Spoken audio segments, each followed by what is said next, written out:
mij in de studio. Ik ben er een klein beetje starstruck van. Genesis Owusu, de Ghanese Australische punkrapper, maakte naar mijn mening echt het album van het jaar. Red Star and the Worldwide Scourge. Hij spreekt zich uit over extreem rechts, gedachtegoed, racisme, de manosphere, Elon Musk, zijn BFF, Donald Trump.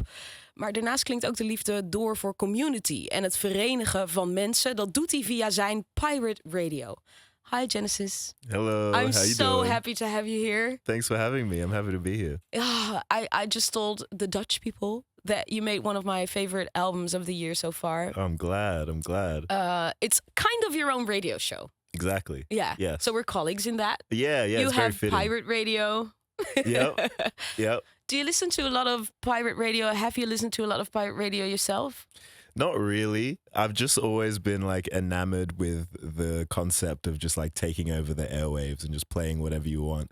When I was like 5 years old, this is actually my biggest creative inspiration ever. There was a game called Jet Set Radio Future, and it was on the original Xbox.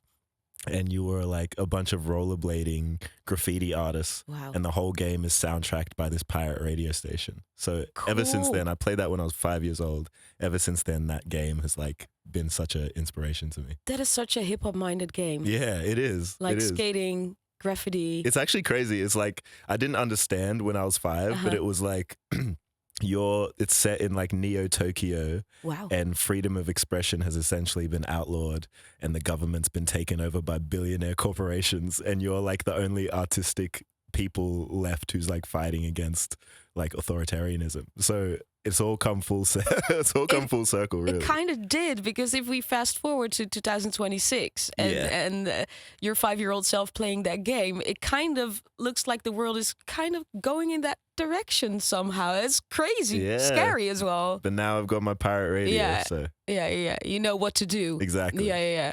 With the freedom that you have, your freedom of expression, you made this beautiful album. Do you have a favorite? It changes every day. What is it today? Ooh, today it might be Falling Both Ways. I really love the bass line on that track, and it's so groovy. Cool. Yeah. Would you ever do a radio show? Yeah, for sure. Yeah. I've been told I have a good voice for it. Say that again, very slow I have a and good voice for it. This is DJ Genesis Owusu here on your airwaves. Oh yes, that would work. That would work perfectly.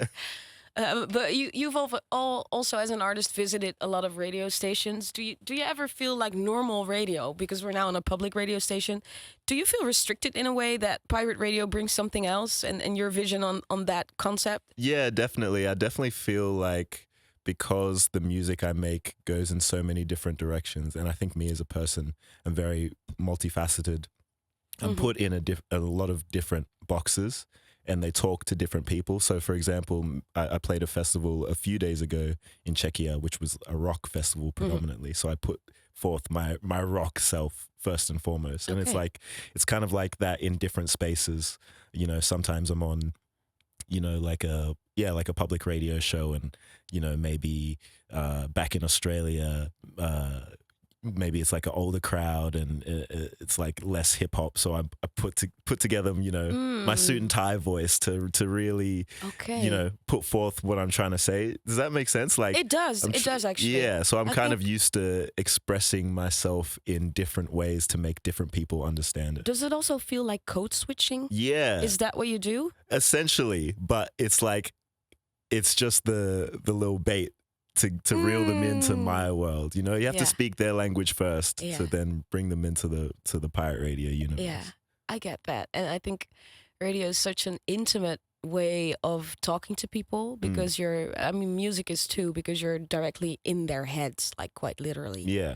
You also talk about community on your album. Do you feel close to the people that listen to your music, that you perform to, like the audience? I saw you at Best Kept Secret. It was very, you put up a show, but you're also like, you wanted to get in the crowd, and you did. I did. Yeah. No, I do feel very close to the people that listen to me, even though I've never met most of them, you know, and it manifests in, you know, performances like the performance of Best Kept Secret, where there's just a point where I want to get into the crowd. I want to be face to face, you know, I don't want this distinction of like, or this hierarchy of like artist and fan. I just want to create a community of like-minded and not like-minded people. Mm-hmm. I have a platform, I have a literal microphone, so let's start conversation. Let's create links between each other. Yeah, and you want to break like the barrier that sometimes is there between artists and their audience. Yeah, exactly. Yeah. Exactly. I try and do that a lot. Before this album came out, I was sitting on this music for what felt like forever. And I put up an Instagram post. It was a while ago. It was last year. I was like, whatever. Who wants to hear this music? Like, I will come to your house and play you this music. So I put up an Instagram post and a bunch of people commented, and I picked like 5 fans and literally just drove to their house with my laptop.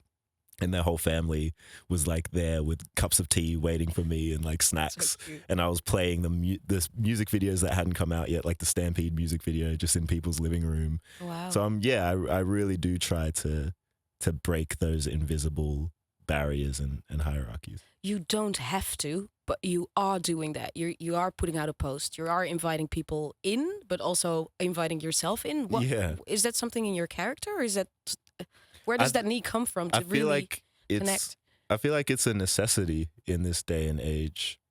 I think me as a person, I'm actually quite introverted most of the time. I'm actually quite quiet and reserved. But I feel like in this day and age where everything is so divided and polarized, and in a literal sense, like so much of the time we're only seeing each other through screens, the need for face-to-face connection is more necessary than ever. So I feel like if I have the power to do something about it, even if it's something minuscule as just meeting someone in their home, then I'm totally down to do it. Yeah. You try to get an influence in the way that you have it. Yeah, exactly. Yeah, I get it. Okay. So on your album, you sing, you rap, you talk about a lot of things that are also wrong with the world. But there's also a lot of hope and call for community and solidarity. Which one do you want to dive in first? Do you want to like tell people what's wrong with the world, or do you want to like end with hope? I think they go hand in hand. I think you really have to bury your head in the sand to not see that something, a million things are going wrong with the world right now. It kind of feels like for the past few years, we've just been living on this earth that's like teetering on the edge of collapse in a lot of different ways. And I think that is really important to know about. But at the same time, when you're, able to scroll TikTok and like every 5 seconds is a new place in the world bombarding you with terrible, terrible things, it can create this apathy and indifference, which makes people just want to give up. So I think telling people about the world is a necessity, but also carrying that in with hope and this element of community, it has to go hand in hand, because you can't give in to apathy and indifference. I think it is people feel like it's unrealistic that they can make a positive step forward and change the world in a positive way. But it's not unrealistic at all, because we've done it. We're part of a lineage of heroes, civil rights leaders, workers' rights, laborers, people who have fought for their freedoms and won it. We are just part of a lineage, so it's not unrealistic at all. But it's easy to forget that. Exactly. And I think a lot of the time that's by design. So I think an album like this, it's like, yes, hey, this is all the terrible things that are going on. But tune into Pirate Radio. And here is a really energetic songs to give you the battery in your back to have the energy to go out and do something about it. Yeah. That sounds hopeful, uplifting. And also, do you see yourself as a community builder? I've never really thought of myself in those terms, but I like the way it sounds. Yeah. I like the way it sounds. I hope to be. Cool. Because I think this is a message that a lot of people are very eager to hear. That yes, there's a lot of things wrong in the world, but also this is what I do. Take yourself as an example in that. How did you find your people? Where are they? They're kind of everywhere. I've been lucky enough to have a career like music that takes me around the world. And, I've created 3 albums now, and they've been able to travel around the world as well. And, they've gone to places faster than I can physically go. So the music finds the community for me, and then I'm able to, Tap as a into job, that. tap into that and go to there physically. But yeah, I don't know. I've found my people in a lot of different ways and a lot of different places. I still remember one of the first times I came to Europe. I played at a festival in Lithuania, and they were singing my lyrics back to me, and that was such a trip. And I still think about that to this day. That things that I wrote in my bedroom in Canberra, Australia, a city that no one's even heard of. So a lot of people haven't even heard of, can reach so far. So yeah, I've found community in a lot of different places, and I'm still looking. I'm looking to build as big a community as possible. What can we do to join? I want to join. You don't have to do okay. Just hit me up. Okay. Okay. Well, here we are. You're okay. in. Cool. You're in. One thing that made me really intrigued by the way that you have a concept for what you're doing is the video for Stampede. I wanted to be there, man. Because you filmed most of the music video in Ghana. How was that experience? Because that must be very special to you. Your parents live there now? They're retired? Yes. So I was born in Ghana, raised in Australia, but didn't get to go back to Ghana very, very often at all. So I shot 2 of the music videos for this new album in Ghana last year. And that was my first time back home in 11 years. And like you said, I originally went back because my parents moved back to retire. And I had no plans to make music videos. I was just going back to see my family. And then I was like, hey, I'm here and I have an album, why not? So it was really an exercise in, once again, tapping back into community globally. And, this is my community. I was estranged from it, but it's still my community. So being able to go back as an adult for the first time with fresh eyes, not supervised by my parents or anything, and just tap in with other Ghanaian creatives my age. It was a beautiful experience, and it was very real.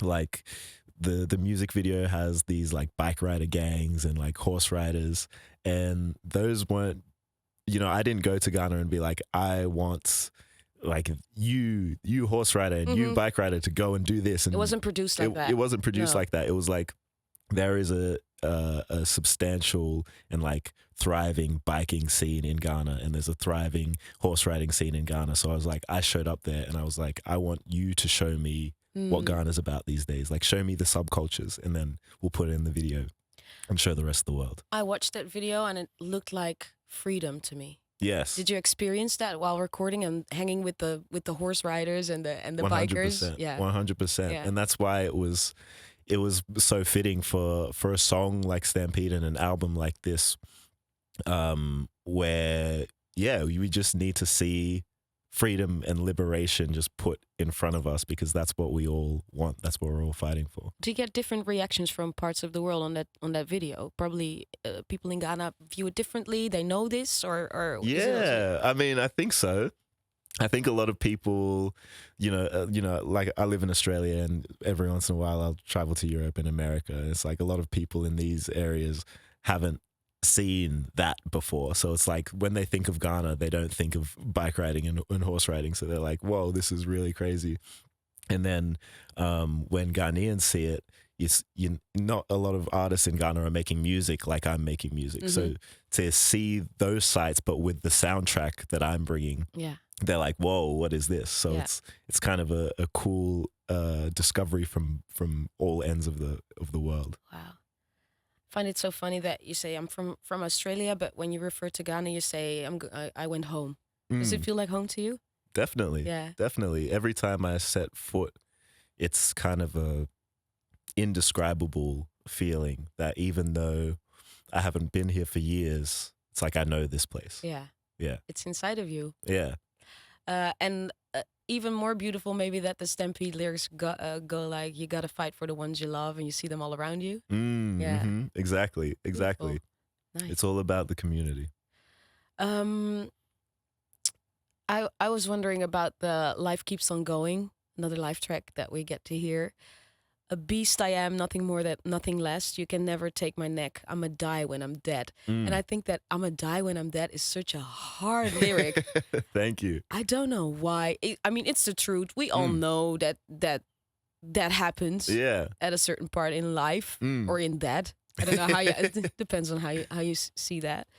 But where and when did you come up with this line? When did you feel like this is what I need to say? This is.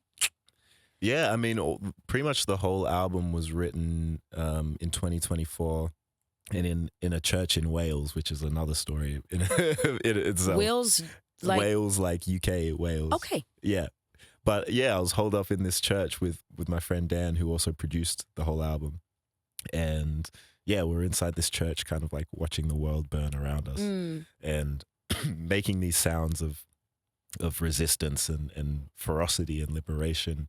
And, you know, going back to what I was saying before, where it's like we're constantly feeling beaten down by everything that's going on around us. And it was kind of like, no, you can't beat me down. Like, I will keep persisting. You can't do anything about me. It's like, it's almost like I will choose on my own time. When, you know, when this is all over, I'll decide when it's over. Yeah. You know, I'm gonna die when I'm dead. Until then, like, I'm gonna keep it moving. Yeah. Life keeps going. Beautiful. Yeah. Thanks for that lyric. I'm gonna remember that for the rest of life.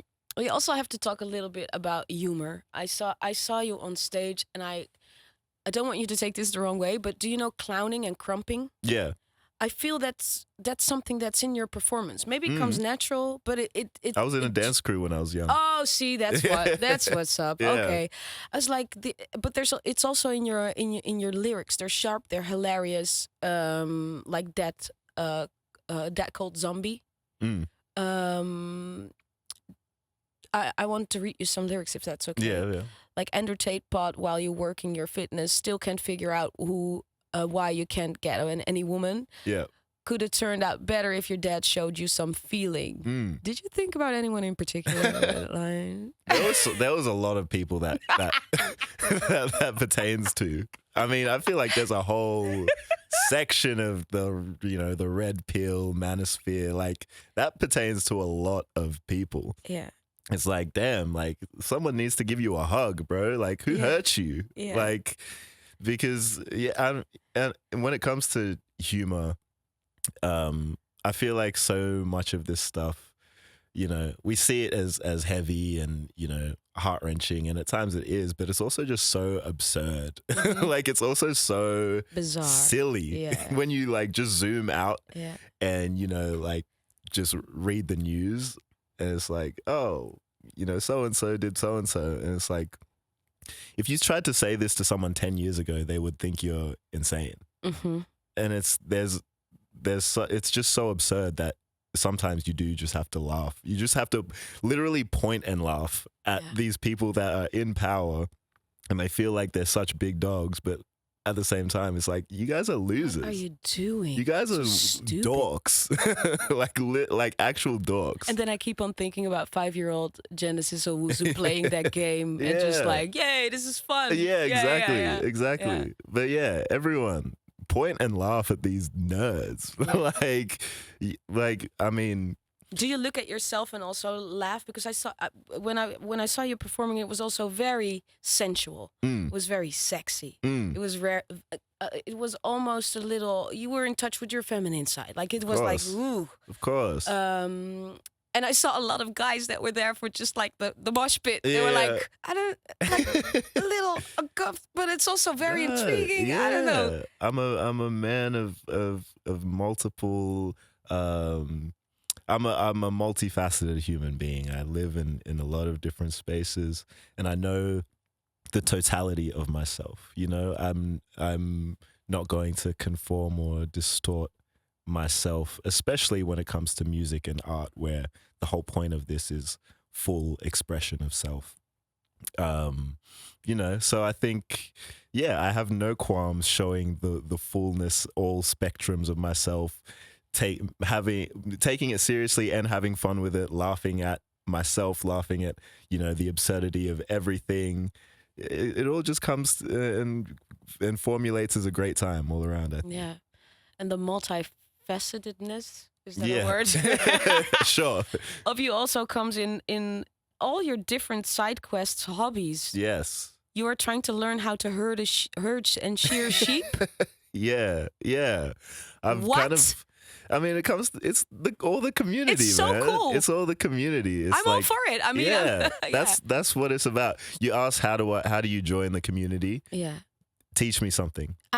It's each one teach one. Exactly. It's very hip hop minded. Yeah. Okay. So someone wanted to teach me how to shear sheep and herd cattle. I was like, yeah. I got a tour. Be right back. Yeah. I'll be there. Someone wanted to teach me how to tattoo. Someone wanted to teach me how to make like chainmail armor. Someone wanted to teach me pole dancing. That's cool. Yeah, so I've got a list now. So I'm working my way through the list. Where are you on the list? The latest skill? The last thing I learned was someone taught me like astrology and tarot cards. Ooh, do you have them with you? I don't have them with me. Damn it. I don't have them with me. But that was the last thing I learned. But yeah, so everyone listening, come to me with a skill. Let me learn. Cool. Yeah. Okay. I'm gonna think of a skill, maybe radio making, but you're already a pro. So Thank you. We ask all the artists that join our radio show to bring an inspirational track. Maybe it's about the lyrics, maybe it's about the music, the artist. Tell me about The Line, D'Angelo, because that's the track you selected for us. The Line. First of all, rest in peace, D'Angelo, my goat, incredible artist through and through. When I make music these days, it's rarely a case where I'm in the studio and we're like, okay, let's listen to something and make something like this, or like let's get some sort of reference point. At this point in time, I've got so many sounds already inside me that me and my producer or band like never have to listen to anything. But making this whole album, there was only 2 tracks that I listened to for reference and guidance, and one of them was this song, The Line, D'Angelo, and this built the DNA for one of the tracks on the album called Blessed Are the Meek. And yeah, I thought it was very important. Giving from what I just said, like I rarely go and try and take direct reference, but D'Angelo is just such a wizard that it can never be a bad thing to take direct influence from him. So that's the line. I have nothing to add. That's the line. Thanks, Genesis Owusu. My pleasure. Thank you for having me. Genesis Owusu, you performed at Best Kept Secret yesterday. I was there. The show was insane. It was the show that I was looking forward to all weekend. It was at the Sunday afternoon set. Your outfit was amazing. Thank you. Yes. You were a kind of skirt with prints on it. Very beautiful. Trousers underneath. Like a kind of military kind of jacket. Yes. With ropes, red ropes, all had to do with the red star, I think, on your album. It's very conceptual. Yes. First of all, we're going to talk about the show in a little bit, but can you tell me more about that outfit? Yeah, so that outfit was designed by a woman named Hannah Laguda. She's a half Ghanaian designer. It was a somewhat like military inspired, but also Ghanaian kente inspired. So there was a lot of kente detailing to harken back to the Ghanaian heritage. Yeah. But so much of this album is very militant and like it leans into resistance, which is kind of where the whole commando element comes in. Like we are fighting back. But at the same time, we keep it sexy. We keep it funky. I keep the midriff. I keep, So it's like it's a multifaceted outfit for a multifaceted show for a multifaceted artist. Yeah. So you're a multifaceted person. Exactly. And you kind of see that on stage, because on stage you are very kind of cheeky sometimes. You're flirtatious. You're like ordering people around. You're even I thought this show would be more angry, more frustrated, more like hard, because that's what I expected. Do you like to surprise people like that? Of course, that's my favorite thing. I think it's So- like this show is like it's like a rave block party. It's like an activist block party. It's like we party with substance. Yeah. You know, we acknowledge what's going on, and we fight. But we fight not for no reason. We fight for our right to party. We fight for our right to have a comfortable, enjoyable, life. So that's kind of what the show is for me. It has all to do with your new album, Red Star and the Worldwide Scourge, and that red star is kind of at the center of it. What does that red star mean? Does it have a specific meaning in your life or in like history? It has a lot of different meanings for me. It kind of coalesces in a lot of different places. Red has been my color since album one, since before album one. I've always felt like my thing was I was a big Prince fan, and if Prince could have purple, then I was going to have red. That was my thing. I want a color too. Yeah, you should get one. There's Green. a bunch of them. Go I pick ahead. green. Green is mine now. But yeah, red has always just been bold, ferocious. So I've always felt akin to it. At the same time, so much of this album, especially visually, has gone back to my Ghanaian roots. So I've taken parts of the flag. The Ghanaian flag is red, gold, and green with a black star. And the black star symbolizes independence and freedom, which is something that this album is all about. But the red in the flag also symbolizes, the struggle and the blood that was shed to gain that independence and freedom. So that builds into the red star. And then obviously it's a very political album. It's my politics are very left. So, it's a pretty leftist symbol, the red star. So it kind of just coalesces from a lot of different points in time and history and influence. And it becomes Red Star Woo. Perfect. Yeah. Thank you so much. My pleasure. Oh, such a cool performance. I can't wait to see you on Down the Rabbit Hole. You're going to perform Yes, again, right? You just yeah. added to the lineup. Very recently. Yeah, I'm happy. Yeah. Yeah, it'll I'm be fun. happy to see you again. Yeah. It'll be a good time.